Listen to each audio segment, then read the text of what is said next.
Hello friends, आज हम topic discuss कर रहे हैं क्लास 12 से और जो चैप्टर लिया है वो है प्रोबेबिलिटी। एक बहुत ही अच्छा क्वेश्चन है कंडीशनल प्रोबेबिलिटी का। चलिए क्वेश्चन पढ़ता हूं मैं। कह रहा है कि a black and a red die are rolled together, find the conditional probability of obtaining the sum 8 given that the red die result in a number less than 4। चलिए क्वेश्चन को पूरा करने से पहले जो इसकी पहली लाइन है देखो क्या, a black and a red die are roll together.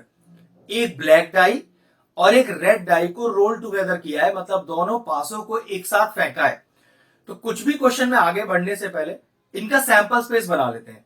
और ध्यान रखिएगा, पहले ब्लैक है बाद में रेड है। तो देखिए, अगर पहले ब्लैक और बाद में रेड का मैं सैंपल स्पेस बनाना चाहूं तो क्या बनेगा। ध्यान से देखिए, let the sample space B denoted by S. तो पहले ब्लैक है और बाद में रेड है, तो मैंने क्या कर रहा हूं, ब्लैक लिखूंगा और फिर रेड वाले सारे लिखूंगा। तो देखो, ब्लैक का तो बी वन, लेकिन रेड का R1, R2, R3, R4, R5 और R6। तो देखिए मैं लिख के दिखाता हूं। पहली रो जो है वो ब्लैक के लिए सेम रहेगी B1 वाली, लेकिन जो पहली रो में R होगा वो R1, R2, R3, R4, R5 और R6 के फॉर्म में होगा। मतलब यही तरीका है कि अगर दो डाइस फेंके जाए तो किस तरह से उसका सैंपल स्पेस बनेगा। तो देखिए, B1, B1, B1 ऐसे 6 बार लिखूंगा मैं, और यहां पर R1, R2, इस तरह से R3, तो B1, R4, B1, R5 और B1, R6। इसी तरह से अब जब दूसरी रो आएगी तो यहां पर सारे B2 ही आएंगे। ध्यान से देखिएगा, सारे B2 ही आएंगे, लेकिन रो के लिए जो रेड वाला जो डाइस होगा उसमें R1, R2, R3, R4, R5 और R6 आएगा। तो फिर से वही R1, R2, R3, R4, R5 और R6। अब तीसरी रो बोलो तो यहां B3, B3, B3, B3, B3 और B3। लेकिन अगर रेड वाले की बात करूं तो फिर से वही R1, R2, R3, R4, R5 और R6। इसी तरह से B4 वाली लाइन, फिर B5 वाली लाइन, फिर B6 वाली line, R1, R2, R3, R6 तक तीनों में बिल्कुल सेम रहेगा। तो चलिए फटाफट से बना देता हूं मैं पहले।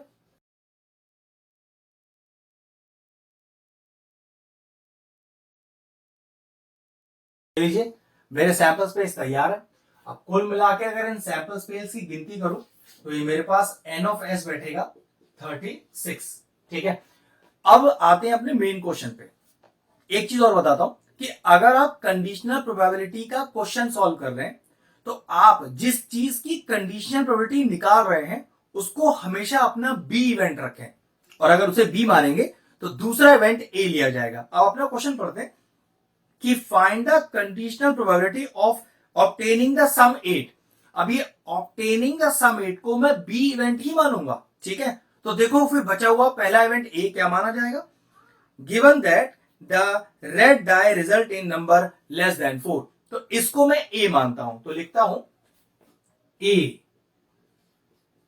It is an event that red die will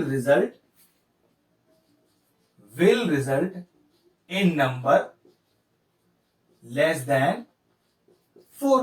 तो फिर बी इवेंट क्या है, बी इवेंट वही मानेगा जिसकी कंडीशनल प्रोबेबिलिटी आपको निकालनी है, और वो इवेंट क्या है, find the conditional probability of obtaining the sum 8। तो ठीक है, लिखेंगे it is an event of number obtaining as sum 8। ठीक है, अब कंडीशनल प्रोबेबिलिटी का फॉर्मूला क्या है वो देखिए, P ऑफ कैसे डिनोट करते हैं, B अपॉन ए। मतलब आप B इवेंट निकाल रहे हो जब ऑलरेडी A इवेंट हो चुका है, और फॉर्मूला क्या होता है इसका direct, P of A intersection B upon P of जो डिनोमिनेटर होता है, ये है फॉर्मूला। मतलब आपको कंडीशन प्रोबेबिलिटी बी बाई ए निकालनी है, जिसमें फॉर्मूले के हिसाब से एक ए इंटरसेक्शन बी की वैल्यू और पी ए का वैल्यू चाहिए। तो इन दोनों की वैल्यू को सेपरेटली निकाल के फॉर्मूले में डाल देते हैं, डायरेक्ट आंसर आ जाएगा। अब सबसे पहले पी निकालने की कोशिश करते हैं। ए इवेंट क्या है?